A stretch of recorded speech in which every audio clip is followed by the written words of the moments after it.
Well, JoJo, welcome back. It's a very important day, the eve of the release of your first album in 10 years. Yes, at midnight, it all goes down. I'm so excited. Well, I mean, it's a lot of artists some put out an album every week.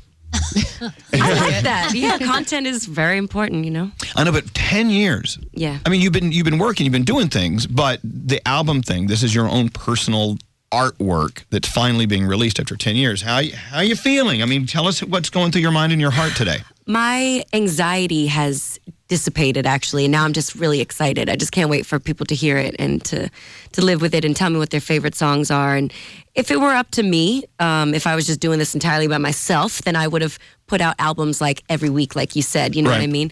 I've recorded so many iterations of a third album, but knowing that this one was going to be heard and supported in a major way, at my new label is just really so exciting. I love that. Everyone at Atlantic loves you, by the way. And I love everyone there. I like how you say that you've totally just kind of submitted. You're like, okay, it's done. There's nothing else I can do. My anxiety level is like...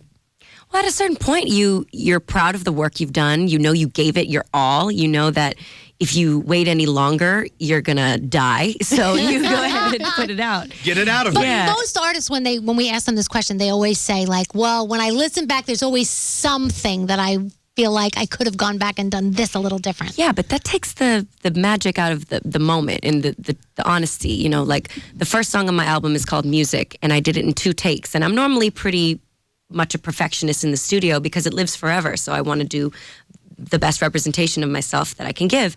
But I just wanted to stay true to the emotion of the song and not chase something like what is perfect, Mm-hmm. When did the anxiety go away? Because you're good Last night. Last night? Oh, really? What during a bottle of wine. Yeah, exactly. Xanax. No, just kidding. No, really, what was it? Like, was it something that you saw, something that you said to yourself that made you go, huh? It's just that I've been... For a long time, I didn't even believe that the album was going to come out because I've just been through a lot in the past few years and turning in albums and then, having to let go of things that I've loved, music that I've loved. And so I was just like not getting my hopes up, kind of. And now it's here.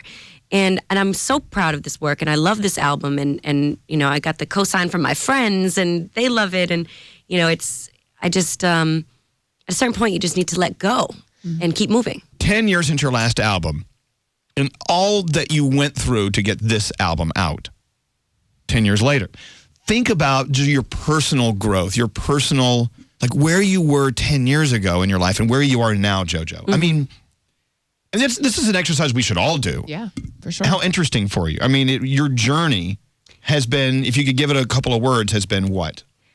Tony Robbins. Like, no, just, it's been practicing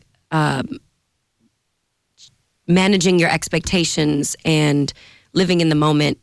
And, it hasn't been like when people are like, she's taken a break for 10 years. I'm like, are you serious? I've been in the studio this whole time.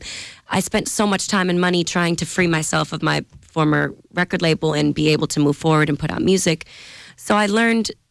There's a lyric in one of my songs, I Can Only, on my album. It's I learned the hard way on how to let go. So here we go. Feel the adrenaline taking control. Get high, no low. And it's about living in the moment and taking only what you need with you. And that's yourself. And that's who you know you are.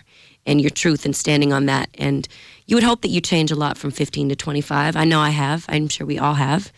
And when I'm 35, I'll have a lot of other stuff to say. I'm sure I'll look back and be like, I was such an idiot when I was 25. Or maybe not. Maybe I'll think I was okay. Now you're here. You got to let it go, as you've said. And it was such an important learning experience. Yeah, I mean, you could chalk it up to that, or you could be resentful and dark. And why? We choose how we perceive our experiences. So I think it's been a good thing for me as a person. Right. I know, but the question is, would you want to do it again? The answer, no. I wasn't like having the time of my life. JoJo's album, Mad Love, is out at midnight tonight.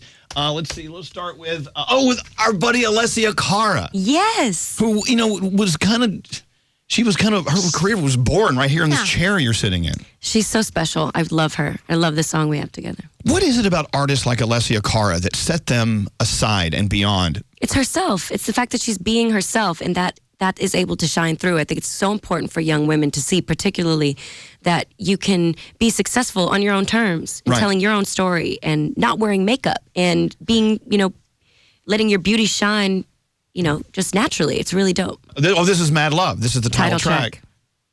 What's Mad Love all about? Or should we interpret that? Well, you should, but Mad Love, we're all on the East Coast, and I'm from Massachusetts, and I use mad all the time. Mad good, mad cool, mad love. I have mad love for you. That's what this is about.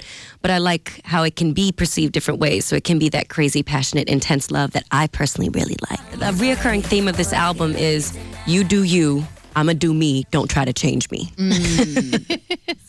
I mean, this is a lot of work putting out an album. You're going to be in how many of these awful interviews? I mean, tons of them. Putting up with idiots like us. I'm all over the place, and I love it. This is what I signed up for. Like, this is the life. Well, and you had a lot of time to think about it. Like, I sure did. To think about if this is really what you want to be doing. Didn't somebody tell you that it was probably time to find a different career? Yeah, at 21. Yeah. They were actually at 18. They were like, "You're a smart girl, Jo. Just go to college, start something else." I'm like, "What the hell are you talking about? This is who I am. Like, music is in my DNA, and it's just what I know." So, I was going to go to Northeastern University and study anthropology and sociology, but then I was like, my youth is right here.